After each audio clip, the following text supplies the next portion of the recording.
இந்த விஷயத்த பண்ணாத, இத தொடாத அப்படின்னு நார்மலா சொல்றதுக்கும், "சீ அத தொடாத, தயவு செஞ்சு இங்க வராத." எவ்ளோ டிஃபரன்ஸ் இருக்கு. நெறைய பேரண்ட்ஸ் வந்துல, அவங்க இத செய்றோம் அப்படின்றதே அவங்களுக்கு தெரிய மாட்டேங்குது. நான் கவுன்சிலிங்ல இப்படி பேசும்போது, "ஆமா மேம் நான் சொல்லியிருக்கிறேன். ஓகே." அண்ட் சொல்லுவேன் நானு. "என் பையன் கத்துறான். என் பொண்ணு இந்த இடத்துல கத்தி கத்தி பேசுறா." அப்படின்னும்போது நான் கேட்பேன், "நீங்க கோவம் வந்தா என்ன பண்ணுவீங்க?" நானும் கத்துவேன். இதெல்லாம் அவங்க வந்து எனக்கு கோவம் வந்தா நான் இந்த வேர்ட் யூஸ் பண்றேன். இது மாதிரி நான் ரியாக்ட் பண்றேன். அப்படின்றது எல்லாமே வந்துட்டு அவங்கள மீறி வந்துட்டு செஞ்சுட்டு இருக்காங்கல்ல.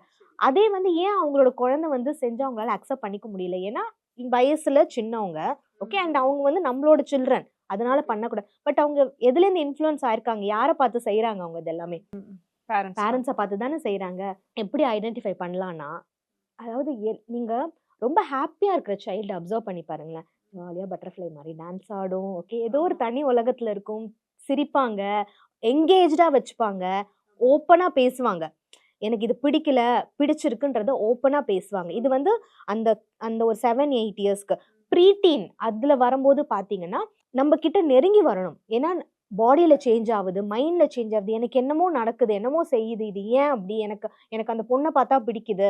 இவ்ளோ நாள் நான் அந்த பொண்ணுகிட்ட பேசல, பண்ணல. இதெல்லாம் வந்து உங்ககிட்ட ஓப்பனா பேசணும். பேசல. டீனேஜ் வரும்போது, நான் இந்த காலேஜ் போகணும். இந்த காலேஜுக்கு எனக்கு புடிச்சிருக்கு. இல்ல நான் ஃபுட்பால் பிளேயர் ஆகணும். நான் டான்ஸர் ஆகணும். இதெல்லாம் வந்து உங்ககிட்ட ஓப்பனா பேசணும். பேசல. இது எல்லாமே நீங்க வந்துட்டு மிஸ் ஆகுது அப்படின்னா, கண்டிப்பா அந்த இடத்துல ஏதோ ஒரு விஷயம் டாக்ஸிக்கா இருந்திருக்கு. அதனால தான் அந்த குழந்தை உங்ககிட்ட வரல.